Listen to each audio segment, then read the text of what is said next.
दिव्या जब 2.5 साल की थी, तब उसके मम्मा और पापा अलग हो गए थे। उसे अपने पापा के बारे में कुछ भी याद नहीं है। जब वो 3 साल की हुई, तब उसकी मम्मा ने दूसरी शादी कर ली। उसकी मम्मा अब अपनी नई शादी में व्यस्त हो गई। उसके नए पापा ने उससे कभी बात भी नहीं की। उस छोटी सी बच्ची ने हमेशा अपने मम्मा पापा की नजरों में उपेक्षा ही देखी थी। शायद वो उनकी जिंदगी में सिर्फ एक जिम्मेदारी थी जिसे वो दिल से नहीं निभा रहे थे। कुछ महीनों बाद ही उसे उसके नानी के पास छोड़ दिया और वहां एक सरकारी स्कूल में उसका एडमिशन करा दिया। उसके मम्मा पापा के पास पैसों की कोई कमी नहीं थी, पर शायद वो उस पर खर्च नहीं करना चाहते थे। लेकिन वो मासूम सी बच्ची अपने मम्मा पापा से बहुत प्यार करती थी, पर उसके लिए उनके पास समय नहीं था। उसकी नानी ने उसे बहुत अच्छे संस्कार दिए थे। 5 साल के होते होते तक वो अपना सारा काम खुद से ही करने लगी थी। वो अब किसी पर निर्भर नहीं थी। एक दिन उसकी नानी का देहांत हो गया। दिव्या अपने घर वापस आ गई। कुछ समय बाद उसकी मम्मा ने एक बेटे को जन्म दिया। उसके मम्मा पापा बहुत खुश थे। उनके दिल में इस बच्चे के लिए प्यार और समय दोनों ही था। धीरे धीरे दिव्या और उसका भाई बड़े होने लगे। दिव्या का जन्मदिन आने वाला था, इसलिए उसने अपनी मम्मा से नई ड्रेस खरीदने के लिए कहा। उसकी मम्मा ने कहा, तुम्हें तो रोज कुछ ना कुछ चाहिए होता है। अभी थोड़ी प्रॉब्लम चल रही है, अभी नहीं ले सकते। अगले ही दिन उसने देखा जब उसका भाई एक नए खिलौने की जिद कर रहा था, तो उसकी माँ ने उसे लाकर दे दिया। उसे समझ नहीं आ रहा था कि उसने क्या गलत किया है जो उसके साथ ऐसा व्यवहार किया जाता है। उस दिन दिव्या का दिल बहुत दुखा था। वो बहुत रोई थी। उसके भाई का एडमिशन एक बहुत बड़े स्कूल में करवा दिया गया था। दिव्या के स्कूल और उसके दोस्तों को लेकर उसका भाई उसे चिढ़ाता था। उसे अपनी बहन कहने में भी बुरा लगता था। अब दिव्या ने अपना पूरा ध्यान पढ़ाई में लगा दिया। दिव्या पढ़ाई में बहुत अच्छी थी। उसको स्कॉलरशिप से विदेश में पढ़ने का अवसर मिला। उसकी नानी ने उसके नाम पर कुछ पैसे रखे थे। उसी से वो विदेश पढ़ने चली गई। वो वहां पढ़ाई के साथ साथ अपने खर्च के लिए जॉब भी करने लगी। वहां पर उसके घर से कभी कोई फोन नहीं आता था। उसे काफी अकेला महसूस होता था। दिव्या कैसी है उससे कोई नहीं पूछता था। उसे अपने पिता की याद आती थी। शायद वो होते तो उसे बहुत प्यार करते, पर उनके बारे में उसे कुछ पता नहीं था। दिव्या छुट्टियों में घर आती थी तो उसके घर वाले उसके साथ समय नहीं बिताते, क्योंकि वो हॉस्टल में पढ़ रहे अपने बेटे से मिलने चले जाया करते। इस भेदभाव की तो उसे बचपन से ही आदत थी, पर दुख भी बहुत होता था। कॉलेज खत्म होने के बाद उसका कैंपस सिलेक्शन से एक बड़ी कंपनी में बहुत अच्छी सैलरी के साथ नौकरी मिल गई। वहीं दूसरी तरफ उसका भाई ज्यादा लाड प्यार की वजह से बिगड़ गया। उसका पढ़ाई में बिल्कुल भी मन नहीं लगता था। उसकी आए दिन अपने घर वालों से कोई ना कोई मांग जरूर रहती, जिसे उसके मम्मा पापा पूरी कर रहे थे। बहुत जल्द ही दिव्या अपनी कंपनी की सीईओ बन गई। दिव्या की दोस्ती उसके कॉलेज में पढ़ने वाले एक लड़के जॉर्ज से हो गई थी। अब वो भी एक बहुत अच्छी कंपनी में काम करने लगा। उन दोनों का रिश्ता अब दोस्ती से कहीं ज्यादा आगे बढ़ गया।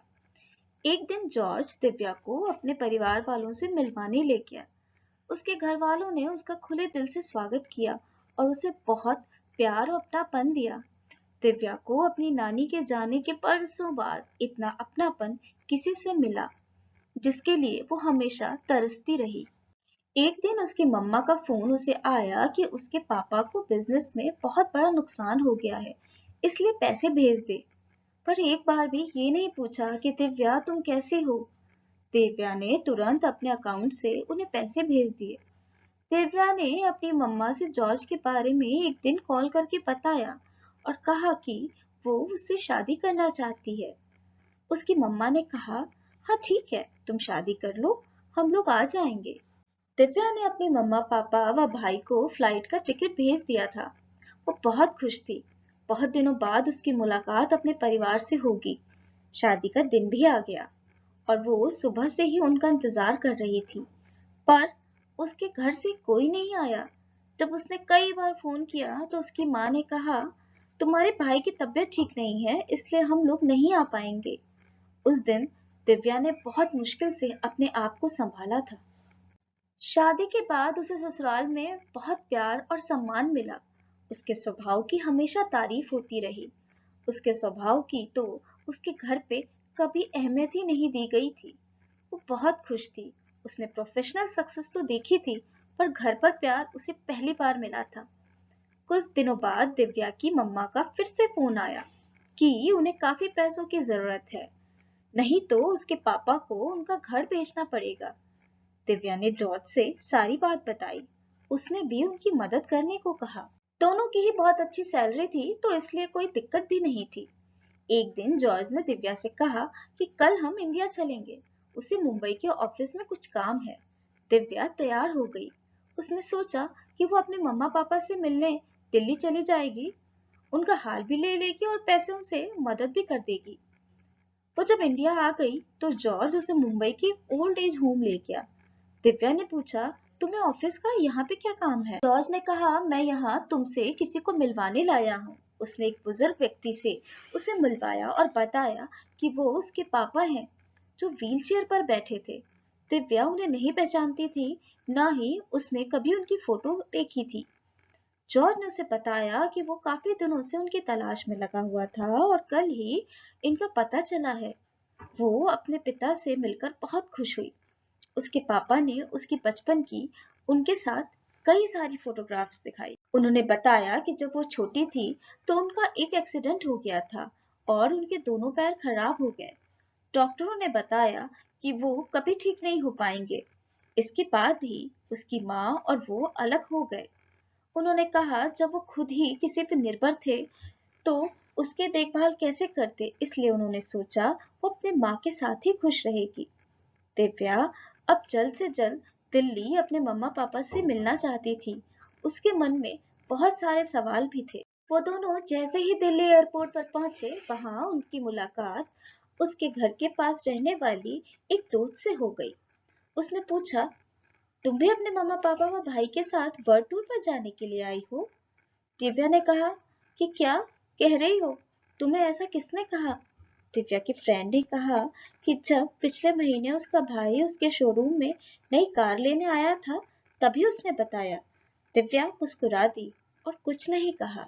दिव्या जब अपने घर के बाहर पहुंची तो उसने देखा सचमुच एक नई कार उसके घर के बाहर खड़ी थी और घर बहुत ही खूबसूरत, बिल्कुल नया सा लग रहा था। उसे भरोसा नहीं हो रहा था कि उसके खुद की ही माँ उसे धोखा दे रही थी। वो पिता से क्या उम्मीद रखती, वो तो फिर भी गैर थे। उसने तय कर लिया कि वो अब इन लोगों पर ध्यान नहीं देगी। दिव्या समझ गई थी कि उन लोगों को सिर्फ उसके पैसों से मतलब है। वो बाहर से ही वापस लौट आई। दिव्या फिर अपनी पूरी जिंदगी में उन लोगों से कभी नहीं मिली। मुंबई से अपने पापा को भी साथ ले आई। दिव्या अब अपनी नई जिंदगी में आगे बढ़ गई थी।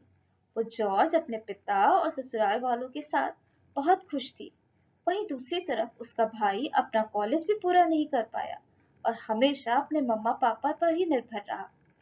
दिव्या के मम्मा पापा की आंखों के आगे बेटे के मुंह का ऐसा कोहरा छाया रहा कि वो उसके पार कभी देख ही नहीं सके कि दिव्या का भी कोई अस्तित्व है।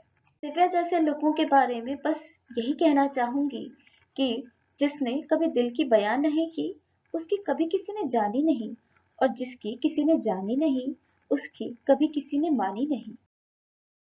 अगर आपको यह कहानी अच्छी लगी हो तो इसको लाइक करें, शेयर करें और ऐसी ही कहानियों को सुनने के लिए सब्सक्राइब करें हमारे YouTube चैनल स्टोरी तेरी मेरी। धन्यवाद।